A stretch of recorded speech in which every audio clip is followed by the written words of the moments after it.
দেখুন, বাংলায় যখন বর্ষা আসে তখন সঙ্গে ইলিশ মাছ আসে, মেঘ আসে, বৃষ্টি আসে, অনেক কিছু আসে। তার সঙ্গে আসে জয়েন্টের অ্যালটমেন্ট। হ্যাঁ, এক তো র্যাঙ্ক বেরোনো, তারপরে অ্যালটমেন্ট, এবং প্রত্যেকবার এটা যখন শুরু হয় তখন আমার নিজেকে মনে হয় যে বেরিয়ে গেছি পুরো সাইকেলটা থেকে অনেক বছর আগে। সেইটা মানে it's a blessing for me. কিন্তু সে বিষয়ে কথা বলতে, এবং অবভিয়াসলি এখান থেকে একটা নতুন যাত্রা শুরু প্রত্যেকটা স্টুডেন্টের জীবনে, তো তার একদম দোরগোড়ায় আমরা দাঁড়িয়ে আছি। তো আজকে আমার সঙ্গে রয়েছেন দুজন very special guest, doctor Ayan Chakraborty, principal, Techno International New Town, এবং তার সঙ্গে আমাদের সঙ্গে রয়েছেন Soma Chatterjee, deputy registrar TINT, এবং তার সঙ্গে head department of computer applications. Welcome to Mirchi. এটা দিয়ে শুরু করলাম যে এটার অ্যালটমেন্টের সময় প্রচণ্ড চাপ, মা বাবার এক্সপেকটেশন, তার থেকে বড় ফ্যামিলির একটা এক্সপেকটেশন থাকে।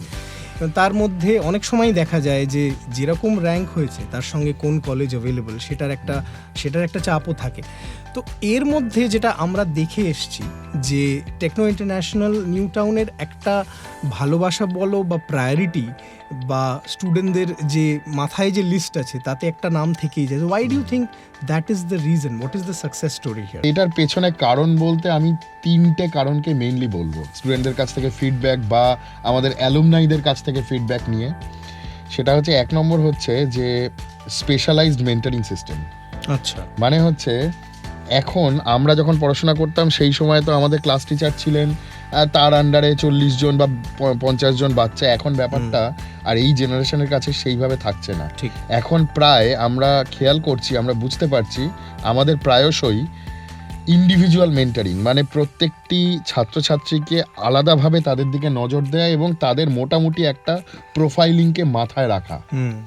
আমি যখন একটা ক্লাসে 50 জন বা 60 জন স্টুডেন্টের একটা ক্লাস, সেখানে যখন আমি অ্যাড্রেস করছি, মোটামুটিভাবে আমার যেন প্রত্যেকটা স্টুডেন্টের একটা বেসিক প্রোফাইলিং আমার কাছে থাকে, যাতে আমি সেই স্টুডেন্টকে যখন কোনো বিশেষভাবে ইন্টারাক্ট করার প্রয়োজন পড়বে তখন আমি সেই প্রোফাইলিংটা মাথায় রেখে তার সঙ্গে ইন্টারাক্ট করতে পারছি। এটা 1 নম্বর। এটা আমাদের কলেজে খুব ভালোভাবে মেনটেন করা হয়। এটা 1 নম্বর পয়েন্ট। 2 নম্বর পয়েন্ট সেটা হচ্ছে মোটামুটিভাবে ফার্স্ট ইয়ারটা কমপ্লিট হওয়ার পরে সেকেন্ড ইয়ার থেকে রিসার্চ, ইনোভেশন, ইনকিউবেশন, এটা একটা পাইপলাইন। আচ্ছা, এই পাইপলাইনটা আমাদের কলেজে লাস্ট 5-6 বছর ধরে মোটামুটি এস্টাবলিশড ইকোসিস্টেম। এবং স্টুডেন্টরা সেকেন্ড ইয়ার থেকে স্টুডেন্টরা তাদের সিনিয়রদের সঙ্গে এবং বিশেষ করে তাদের মেন্টর বা প্রফেসরদের সঙ্গে কাজ করতে শুরু করে বিয়ন্ড সিলেবাস কাজ, ছোট ছোট কাজ থেকে বড় প্রজেক্টের দিকে এগোয়। এবার সেইগুলোর সঙ্গে ধীরে ধীরে পাবলিকেশন হতে শুরু করে। ফলে যখন সে থার্ড ইয়ারের এন্ডের দিকে ক্যাম্পাসিংয়ে গিয়ে বসছে তখন অলরেডি তার নর্মাল যে স্টুডেন্ট প্রোফাইল তার সঙ্গে অলরেডি একটা ইনোভেশন এবং রিসার্চ প্রোফাইলও ছোটোখাটো লেভেলে তৈরি হয়ে গেছে, যেটা কিন্তু পুরোপুরি স্কিল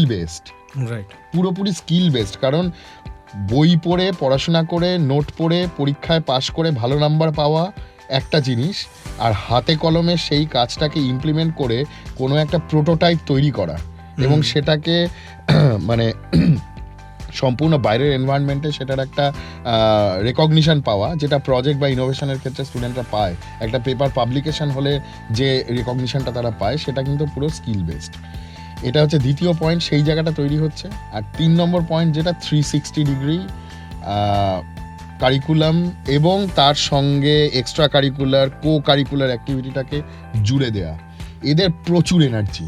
হ্যাঁ, একদম। 11-12 স্টুডেন্ট যখন কলেজে এসে ঢুকছে, প্রচুর এনার্জি, এবং এনার্জি কোথায় ডেসিপিট করবে বুঝে উঠতে পারে না।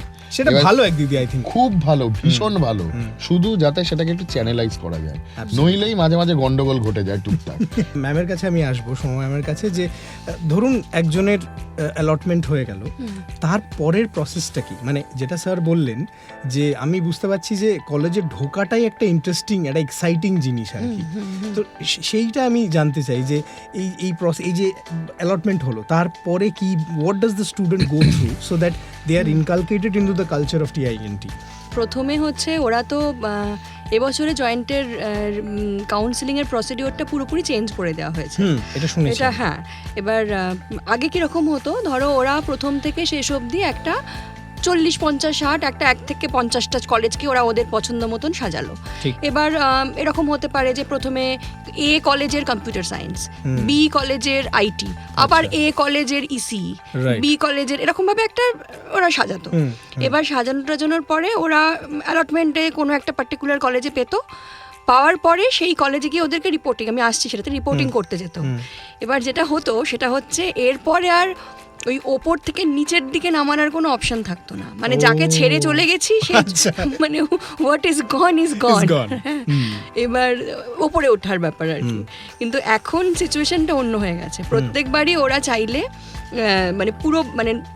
পুরোটাকে আবার রিফ্রেশ করে আবার অ্যাপ্লাই করতে পারে। ঠিক আছে, মানে ধরো এবারে তুমি তোমার অ্যালটমেন্ট দেখে নিলে, পছন্দ হলো না, তুমি পরের বারে আবার অ্যাপ্লাই করলে, যা আছে সিট পড়ে টরে তার উপরে আবার ছেড়ে দিলে, আবার পরের বার আবার অ্যাপ্লাই করলে, এরকম 3 বার you will get the chance. Allotment 1, allotment 2, allotment 3। জীবনও এত চান্স দেয় না। এবার 1 তো হয়ে গেছে, এবার রয়েছে 2। এবার 2 এর ব্যাপারটা যেটা সবার ওটাদের ক্ষেত্রে একই ছিল, যে যারা দুটো রাস্তা, মানে অ্যালটমেন্টে যে কলেজ তুমি পেয়েছো, আইদার তুমি সেই কলেজে পড়ো, অথবা তুমি সেই কলেজে না পড়ে আপগ্রেডেশনে যাবে, যে অন্য কলেজে, মানে আমি ওপরের দিকের কোনো কলেজে যাচ্ছি, আপগ্রেডেশনে যাচ্ছি, যে আমি পড়বো না এখানে। এবার দুটোর ক্ষেত্রেই যেটা ব্যাপার, যে জয়েন্ট এন্ট্রান্সে পার্টিসিপেট করবার জন্য একটা specific amount of fees joint entrance বোর্ডকে দিয়ে পার্টিসিপেট করতে হয় কাউন্সেলিং প্রসেসে। এটা খুব ইম্পর্টেন্ট কথা, মানে আমি এটা একটু দর্শকদের রেসপেক্টে বলতে চাই, যে যদি কেউ এই ফিজ যেটা মেনশন করা আছে সেটা যদি না দেন, তাহলে কিন্তু সে কাউন্সেলিং প্রসেস থেকে বেরিয়ে গেল, মানে নেই আর কাউন্সিলিং এর মধ্যে। আচ্ছা, এটা মাথায় রাখতে হবে, এটা মাথায় রাখতে হবে। আর এবার ফিজ দিল, একটা অ্যামাউন্ট থাকে, সেটা দেওয়ার পরে একটা অ্যালটমেন্ট পেয়েছে। এবার যে কলেজে অ্যালটমেন্ট হয়েছে, ধরুন টেকনো ইন্টারন্যাশনাল নিউ টাউনে অ্যালটমেন্ট হয়েছে, তাদেরকে তাদের ডকুমেন্টস নিয়ে কলেজে আসতেই হবে, মানে দ্যাট ইজ কল্ড পিআই।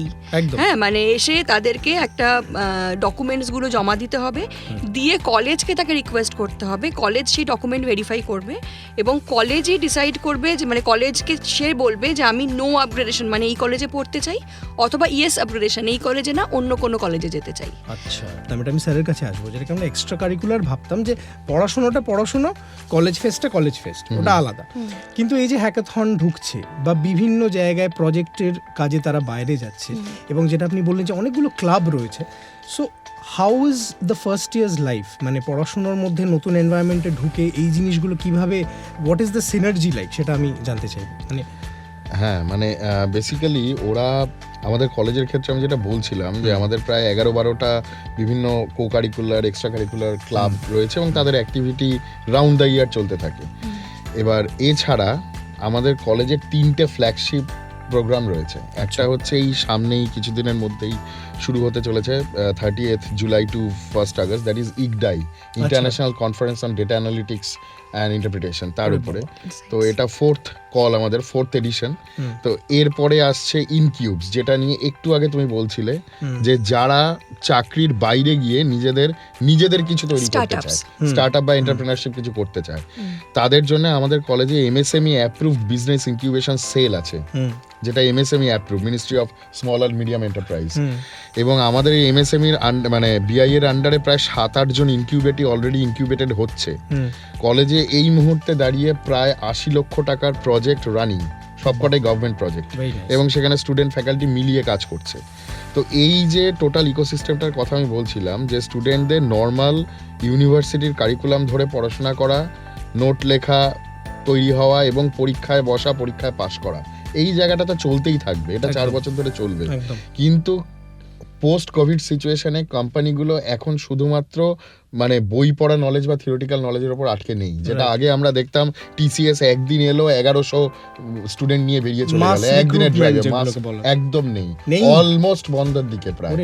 মানে মাস বলতে এখন যদি কোনো কোম্পানি এসে একসঙ্গে 200 জন স্টুডেন্টকে একটা ড্রাইভে নিয়ে যায়, আমরা সেটাকেই মনে করি যে বাহ, খুব ভালো মাস রিক্রুটমেন্ট হয়েছে। এবং এখান থেকেই আমার পরের প্রশ্ন, আমি আপনার কাছে আসবো ম্যাম, যে এই যে এতটা effort for the placement, for campusing, কারণ এটা তো একটা বড় জায়গা, যে একজন স্টুডেন্ট আসছেন, তার ফ্যামিলিরও এক্সপেকটেশন, তারও এক্সপেকটেশন, যে ঠিক আছে সবাই তো স্টার্ট আপ করবে না, সবাই এন্টারপ্রেনিয়র হবে না, but my target is to get placed well, কারণ আমার একটা প্রিপারেশন আছে, আমার কলেজও করছে। তো এখনো অবধি what is the track record, what are the success stories, একটু যদি শেয়ার করেন। মানে দেখুন, আমি একটা কথাই তোমাকে বলবো সুমক, সেটা হচ্ছে যে I don't know whether you agree or not, Techno India group তো আজকে একটা 40 বছরের প্রতিষ্ঠান, অ্যান্ড মানে ওয়ান অফ দ্য মানে biggest conglomerate in eastern India. আর টেকনো ইন্ডিয়া কিন্তু টেকনো ইন্ডিয়া আজকে হয়েছে বিকজ অফ ইটস প্লেসমেন্ট। একদম। মানে আমি জানি না, মানে আমি এটা প্রত্যেকেরই আমি দেখেছি যে বাড়িতে হোক, কারো রিলেটিভ, কারো বন্ধু, কেউ না কেউ কোথাও না কোথাও কোনো না কোনো টেকনো ইন্ডিয়ার কলেজে একটা পড়েছে, যে আমার অমুকের ছেলে, আমার তমুকের ছেলে, এরকম টাইপের ব্যাপার। এবার আমার তো মনে হয় মেট্রো স্টেশনটাও টেকনো ইন্ডিয়া হওয়া উচিত ছিল, সেটা তোমরা ভেবে দেখতে পারো। বাট যেটা হচ্ছে যে, এবং আমি আপনাকে তোমাকে আরেকটা কথা বলবো যে মানে এটার রেসপেক্টেই উত্তরটা তাহলে তোমার বুঝতে সুবিধা হবে। আমাদের যিনি ফাউন্ডার ম্যানেজিং ডিরেক্টর, তুমি চেনো, সত্যম রয় চৌধুরী। এবার মানে এটা ওনার কাছ থেকে আমাদের শোনা যে উনি তো পৃথিবীর বিভিন্ন দেশে ঘুরে টুরে বেড়ান বিভিন্ন কাজের রেসপেক্টে, আর উনি ভীষণ স্টুডেন্ট ফ্রেন্ডলি। এবার ব্যাপারটা হচ্ছে যে উনি যেখানে উনিই বলেছেন এটা, যে আমি যখন যেখানে পৃথিবীর যে দেশে গেছি, কোথাও না কোথাও কখনো কখনো দেখা হয়ে যায় যে স্যার আমি না আপনার ওই 2003 সালে অমুক জায়গার অমুক কলেজের ওই ব্যাচ থেকে বেরিয়েছি। তো আর একজন আছে সে এরকম, এবং তারা বিভিন্ন মানে ভালো ভালো জায়গাতে, ধরো একদম top notch company, top notch লেভেলের রয়েছে। আমি কোনো স্পেসিফিকেশনে যাচ্ছি না, কোনো নাম বা কিছুতে যাচ্ছি না। তো সুতরাং প্লেসমেন্ট ইজ মানে commendable in all the colleges of Techno India group including TINT। এবছর আমরা 82% অনগোয়িং এলিজিবল ক্যান্ডিডেটস যারা রয়েছে তাদের মধ্যে আমাদের 2026-এর প্লেসমেন্ট এখনও চলছে, 2027-এর প্লেসমেন্ট শুরু হয়ে গেছে, 2027 পাস আউট যারা করবে তাদের প্লেসমেন্ট শুরু হয়ে গেছে। কিছুদিন আগেই একটি খুব বড় মাল্টিন্যাশনাল কোম্পানি, আমি আর নাম বলছি না, কলেজে এসেছিল। তারা স্যাপ বলেই দিলাম যে স্যাপ এসেছিল তারা মানে রিক্রুটমেন্টের জন্য। তো সুতরাং মানে প্লেসমেন্ট, তবে হ্যাঁ আমি একটা কথা দর্শকদের উদ্দেশ্যেও বলবো যে খাবারটা আমরা দেব, কি করে খেতে হবে সেটাও বলে দেব, কিন্তু খেতে স্টুডেন্টকেই হবে আর কি। মানে there is no spoon feeding আর কি, মানে চামচে করে মুখে তুলে দেওয়া হবে না। We will give them the food and we will tell them how to eat. আমি আমার শেষ প্রশ্নে আসছি, এবং এই শেষ প্রশ্নে এমন মানুষ রয়েছেন যারা হয়তো এত কিছু বোঝেন না। তারা বোঝেন যে একটা ভালো র্যাঙ্ক পেয়ে আমার ছেলেটা বা মেয়েটা একটা ভালো কলেজে ঢুকে গেছে, তার একটা কিছু ভালো হোক, অবশ্যই যাদের সবচেয়ে বড় অ্যাসুরেন্সটা দরকার, অবশ্যই হবে। তো সেইটাই আমি লাস্ট আপনাদের দুজনের থেকে এই মেসেজটা চাই for the parents of your newest batch of people যারা এই ভিডিওটা দেখছেন, যাদের ছেলে মেয়ে এখন হয়তো এর কিছুদিনের মধ্যেই তারা আবার এইটার মধ্যে ঢুকবে, এই ফেজ, এই যে second phase of their life college. তো তাদের জন্য কি মেসেজ? অলরেডি জয়েন্ট এন্ট্রান্সের অ্যালটমেন্ট শুরু হয়ে গিয়েছে, আপনারা দেখে নিন স্টুডেন্টসরা তার পছন্দ মতন ইনস্টিটিউট পাচ্ছে কিনা। যখন চয়েস ফিলিং করবেন স্টুডেন্টদেরকে আমার এটাই বলার যে তোমরা খুব মাইনিউটলি বসে চয়েস ফিলিংটা করো, কারণ সেইটার ওপর ডিপেন্ড করছে তোমার আগামী 4 বছরের ক্যারিয়ার কি হবে, সেটা অনেকটা ডিপেন্ড করছে তার উপরে। 2 হচ্ছে যে আমি সবাইকে রিকোয়েস্ট করব যে আমাদের যে কলেজটি টেকনো ইন্টারন্যাশনাল নিউ টাউন, যেটা একদম বিশ্ববাংলা গেটের একদম পাশেই ঢিলছোড়া দূরত্বে, সেখানে অন্ততপক্ষে আমি বলবো যে তোমরা অনেকেই এসেছো, যারা আসোনি তারা অন্তত কলেজটা ভিজিট করো। কলেজের ইনফ্রাস্ট্রাকচার, কলেজের ল্যাব, কলেজের ফেসিলিটিস, কলেজের লাইব্রেরিজ, তোমরা, আমি সবাইকে সেটাই বলবো যে তোমরা কলেজ, যেহেতু এটা একদম খুব প্রম্পট লোকেশনে, একদম নিউ টাউনেই, একদম বিশ্ববাংলা গেটের কাছে, যে তোমরা ভিজিট করো এবং খুব মাইনিউটলি অ্যালটমেন্ট প্রসেসটাকে ফলো করো। কলেজ চয়েসটা খুব বুঝে শুনে করবে, 1 নম্বর। 2 নম্বর হচ্ছে যে স্ট্রিম চয়েসের ব্যাপারটায় এইটা ভাবার কোনো কারণ নেই যে কম্পিউটার সায়েন্স না পড়লে জগৎ অন্ধকার।